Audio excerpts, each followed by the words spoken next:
Jammalamadugu steel ప్లాంట్కు పదే పదే శంకుస్థాపనలు జరుగుతున్నాయే తప్ప నిర్మాణం ముందుకు సాగడం లేదని కాంగ్రెస్ పార్టీ రాష్ట్ర media chairman doctor Narreddy Tulasireddy విమర్శించారు. ఈసారి అయినా శంకుస్థాపనతో ఆగకుండా పనులు పూర్తి చేసి పరిశ్రమను ప్రారంభించాలని ప్రభుత్వాన్ని కోరారు. జమ్మలమడుగు మండలం సున్నప్రాలపల్లె వద్ద జేఎస్డబ్ల్యూ స్టీల్ ప్లాంట్కు శంకుస్థాపన చేస్తూ ఉన్నారు.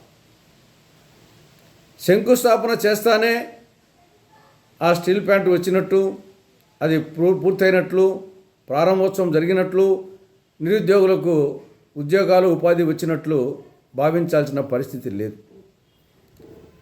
ఎందుకంటే గత ట్రాక్ రికార్డ్ అలాంటిది.